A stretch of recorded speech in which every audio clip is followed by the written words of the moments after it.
માન દલ ભરીને દીકાય નહીં, પણ પશ્ચાતારી બેડી નહીં, પણ મહાન હાચું ભણાઈ હોરઠ્યો. અરે અહીંયા હમણાં બાપુએ ભજન રજૂ કર્યું કે મહેમાનોને કેવા માન આપ્યા. બાપુ એમના ભજન રજૂ કર્યું કે આગે જવાની જરૂર નથી, ભલામણા બિલખામાં જાઓ, દીકરાને ખાંડણીયામાં ખાંડીને ખવડાવી દે નિમાન ગતિ આપેલી છે. અને એમાં પણ ખુમાણનો આંગણો, ખુમાણનો પ્રસંગ આગે બહુ જવાની જરૂર નથી. અહીંયા આપણે નજીકમાં જાઓ, કુંડલાની પડખે આંબડી જોગીદાસ આંબડી કોણ હતો કે જોગીદાસ ખુમાણનું. એ નાનકડો જોગીદાસ ખુમાણનો પ્રસંગ કેવો એમ કહેવાય કે જોગીદાસ ખુમાણ અને ભાવનગરના મહારાજાનું એમ કહેવાય કે ભાઈ ગીંગાણું હાલે અને બારવટીયું ખેલાય.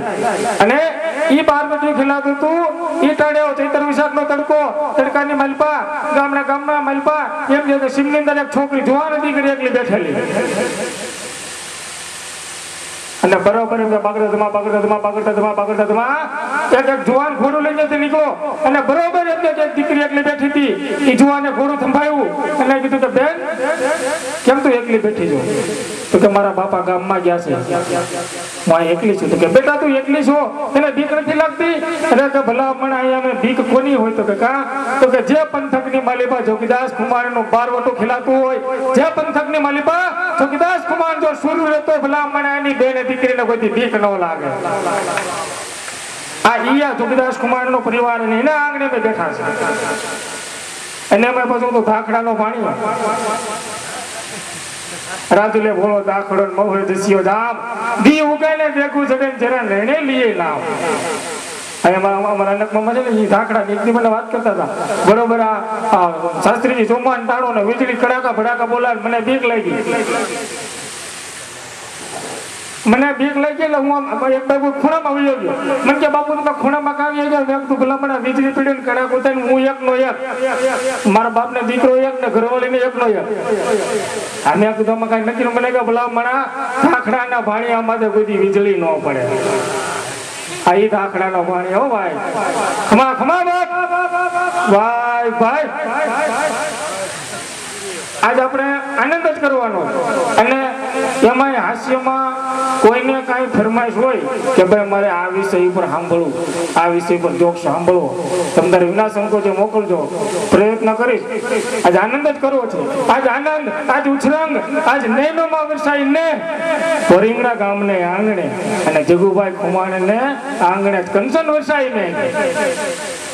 ભલામણા ખાલી આપણી ઘરે બે મહેમાન આવ્યા હોય અને આપણે જો થેલી હંતાડીને ગામમાં બટેટા લેવા જવું પડે તો હાથ દીનો આવો જબરજસ્ત પ્રસંગ. ખરેખર બાપુએ કીધું ને કે હમણાં વચન કર્યું કે જનેતા એ જ કહેવાય, જનેતા એ જ કહેવાય કે જે જન્મ સંતને આપે. અને ખરેખર એની જનેતાને ખરેખર ધન્યવાદ છે કે આવું રૂડો પ્રસંગ ધરા વિના ધાન ન નીપજે, અરે કુળ બિન બાળ ન હોય, જસલ જખરો નીપજે કે જેની માં વથલ પદમણી હોય. ભલામણા આ બધી વસ્તુ છે ને ક્યાંયથી વેચાતી ન મળે. આ તો માતાના ઉદરમાંથી શીખીને આવ્યા હોય. ધન્ય કુખ જીજાબાઈ ને શિવાજી જન્મ્યા હતા તલવાર કેવી ધાર પર, હિન્દુ ધર્મ રાખ્યો હતો પડકાર કરતી પુત્ર ને કે તમે મરજો અમર મેદાનમાં, અમ દેશની આર્ય રમણી અમર છે ઇતિહાસમાં. એ ભલ ગયો નીચે ઓરડે જેને પ્રિયા પર હાસ્ય કર્યું, કોઢેલ ચાપો પારણે જેને વસ્ત્ર મુખ પર ધર્યું. એમ કહેવાય કે ઈ ધરતીના આપણે બધાય અને એમાંય મેં કીધું કે ખુમાણ પરિવાર અને આ બધું જનતાના ઉદયમાંથી શીખી નવાય. અમારા લોક સાહિત્યનો દુહો છે કે જનની જાણતો ભગત જણજે, જનની જાણતો ભગત જણજે, કા દાતા ને કા સુર, અરે નહીતર રેજે વાંચણી તારો મત ગુમાવીશ નો. શાસ્ત્રીજી વિચાર કરો કે આ દુહો જેને લખ્યો હોય છે, મેં તો નથી લખ્યો, પણ જેને લખ્યો હોય છે એ જે તે સમયમાં કવિ ભણેલા હોય છે અને એટલે જ એને આ દુહો લખ્યો હોય.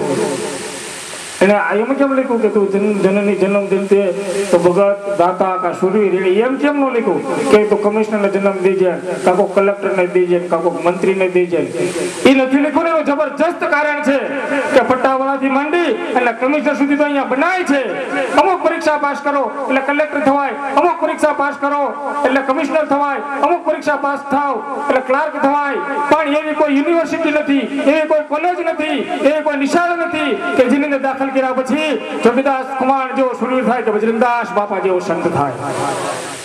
પેલા મને તો માના ઉદરમાંથી શીખીને હોય.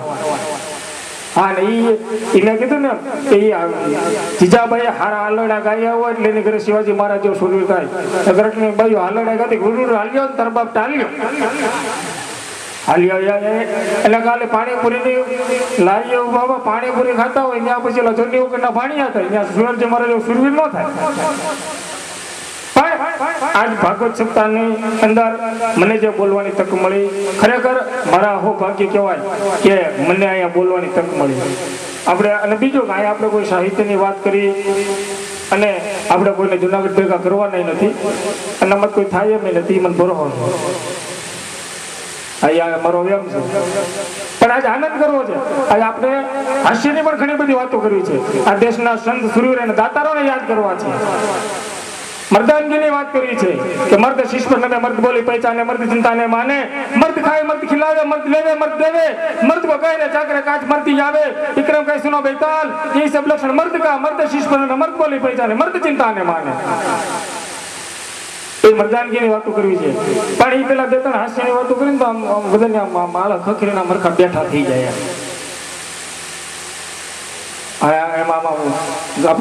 મેં તમને કીધું કે કોઈને કાંઈ ઈચ્છા હોય તો ફરમાશ મોકલજો, બાકી હું તો અહીંથી મારી રીતે રજૂ કરવાનો છું.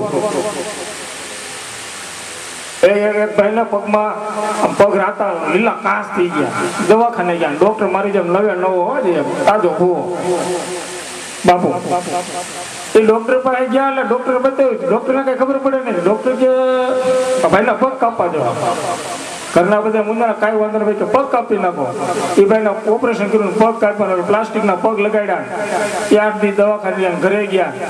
ઘરે ગયા ને 3-4 દી પાછા પગ લીલા કાંસ થવા માંડ્યા. ઘરધણી મુંજાના કા ઓપરેશન કરાવ્યું, નવા પગ નખાવ્યા, પાછા પગ લીલા કાંસ થયાનું કારણ શું?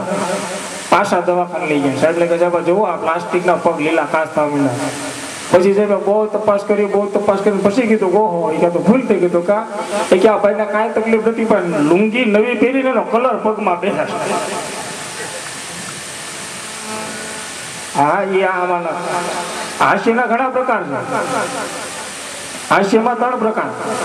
એક ટૂંકી વાટવાળો ફટાકડા જેવો અડાડો ફટ દઈને ફૂટે.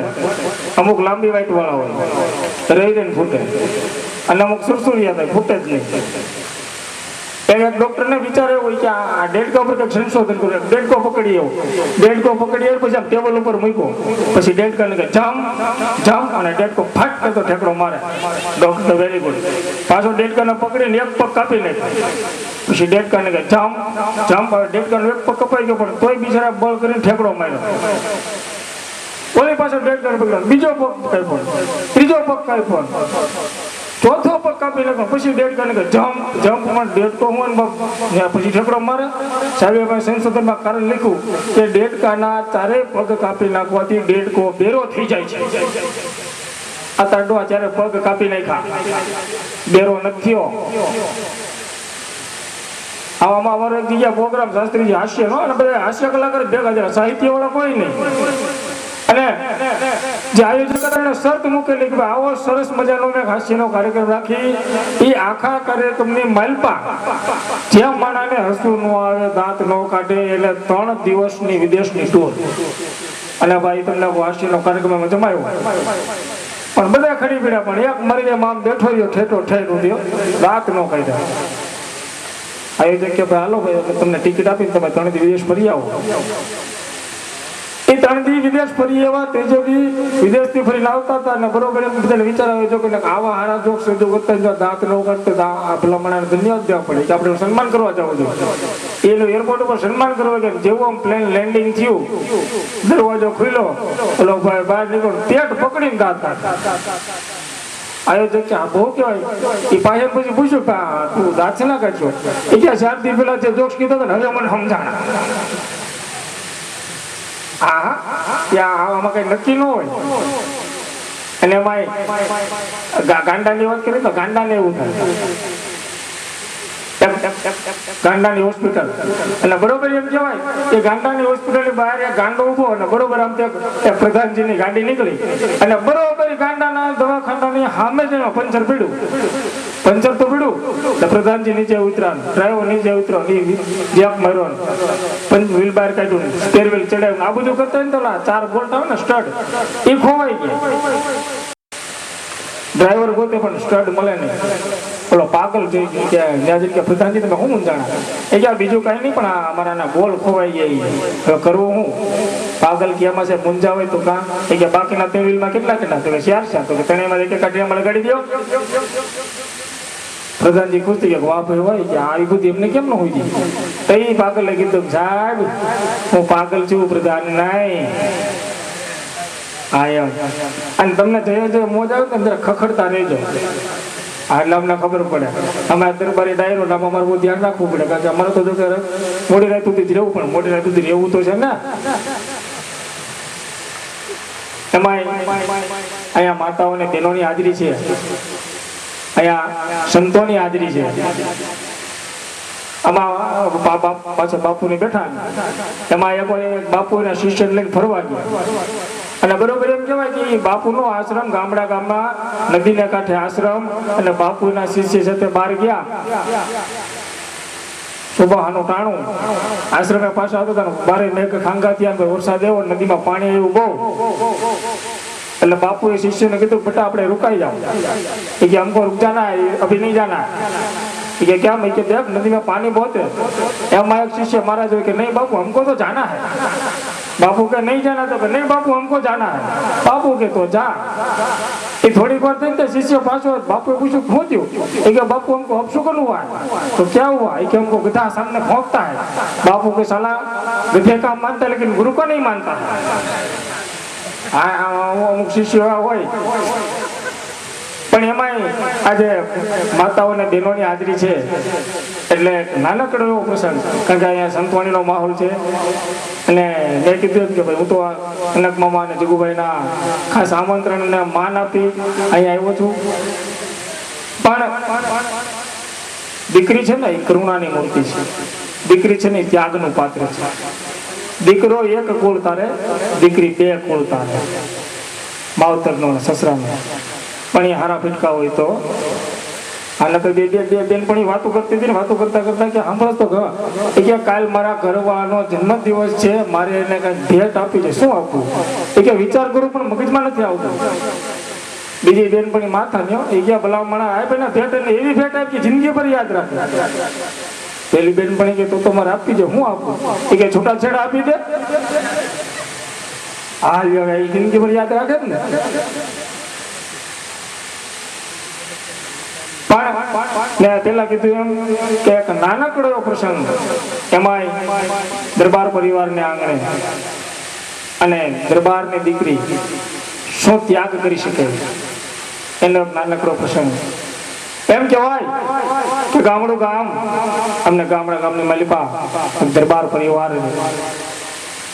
મધ્યમ વર્ગ દીકરીને લાડગોળથી પરણાવી છે, કારણ કે દીકરી છે ને વાલપનો દરિયો છે, મીઠપનો મહેરામણ છે. સમજો તમે ગમે ત્યારે બહારથી તમે ઘરે આવો એટલે દીકરી તરફ દોડતી આવશે, બાપુ તમને પાણી આપું, બાપુ તમને માથું દબાવી દઉં. દીકરો તરફ બાપુ તમને ગળું દબાવી દઉં. કારણ કે દીકરી છે ને એ વાલપનો દરિયો છે, મીઠપનું મહેરામણ છે. એ દીકરી રમતા રમતા રમતા રમતા રમતા ધીમે ધીમે ધીમે ધીમે ધીમે ધીમે ધીમે મોટી થાય. મોટી થાય ને દીકરીના લગ્ન લેવાય. અને બરોબર એમ કહેવાય કે દીકરીના લગ્નનું ટાણું આવ્યું અને બાપ છે ને એ કરિયાવર ભરવા માટે થઈને બજારમાં નીકળે છે. મર્દ માણસ છે ને જિંદગીમાં 2 વખત જ રોતો હોય તો રૂડો લાગે. એમ કહેવાય કે દીકરીને જયારે કાળજાના કટકા કરી દીકરીને વિદાય આપતો હોય અને એ બાપ રોતો હોય ને તો રૂડો લાગે. જે દીકરીને 20 વર્ષ સુધી પોતાના આંગણાની માલિપા એમ કહેવાય કે કાળજાના કટકા કરી દીકરીને હાચવીને રાખી હોય અને એની દીકરીને જયારે 20 વર્ષ પછી બાપને વિદાય આપવાનું થાય ને ત્યારે બાપ રોતો હોય ને તો રૂડો લાગે. એવી એ દીકરીના એ બેનબાના લગ્ન લેવાય અને જ્યારે દીકરીનો બાપ કરિયાવર હોરવા માટે જાય ને ત્યારે દીકરી આવીને કહે છે કે બાપ ઉભા રહેજો, આપ મારી કરતા મોટા છો, મારે આપની સામે બોલવાનું ન હોય પણ આજ મને બોલવાની ફરજ પડી છે. તો કે બોલ બેટા, શું છે? કે બાપુજી તમે કરિયાવરની અંદર જે કઈ ઠામ વાસણ વરીને લાવો ને એની માલપા ન તો તમારું નામ લખાવતા કે ન તો મારા ધણીનું નામ લખાવતા. એ વાસણની માલપા એમ કહેવાય કે મારું એકનું નામ લખાવતા. બાપ બહુ સમજદાર હતો, એક પણ શબ્દ બોલ્યો નથી. અને એમ કહેવાય કે બાપ છે એ કરિયાવર હોરીને આવે છે, એ દીકરીના એ બેનબાના લગ્ન લેવાય. લગ્ન દીધા પછી એ દીકરી સાસરે જાય અને સાસરે ગયા પછી આપણો રિવાજ છે કે કોઈ પણ બેનબા હોય, કોઈ દીકરી હોય, એ સાસરે આવે એટલે એનો કરિયાવર પાથરવામાં આવે અને ગામની માલપા બેનો દીકરીઓ બધા કરિયાવર જોવા માટે આવે. એ કરિયાવર જોવા માટે ગામની માલપા બધા ભેગા થયા છે, કરિયાવર જોવે છે. એમાં એક વયોવૃદ્ધ ડોશીમાં ઉભા થયા છે. એને કરિયાવર જોયો કે ખમા બાપ, તારા બાપે તને ખૂબ કરિયાવર કર્યો છે, ખમા મળી ખમા, પણ આ કરિયાવરની માલપા મને કોણપ દેખાય છે. દીકરી કહે છે બોલો માં, આ કરિયાવરની માલપા તમને શું ઉણપ દેખાય છે? તો કે નહીં દીકરી, ઉણપ કાંઈ નથી, પણ ઉણપ કહેતા એટલી વાત છે કે આ જે વાસણ છે ને એ વાસણની અંદર ફક્ત તારું જ નામ લખેલું છે, ન તો તારા ધણીનું નામ લખ્યું છે કે ન તો આની અંદર તારા બાપનું નામ લખ્યું છે. ત્યારે ત્યાં કાઠીની દીકરી જેને કમરીબાઈજીનું નામ એ એમ કે છે કે માં, એ નામ મેં નથી લખાવી દીધું. તો કે શું કામ નથી લખાવી દીધું? તો કે નામ નથી લખાવી દીધું ને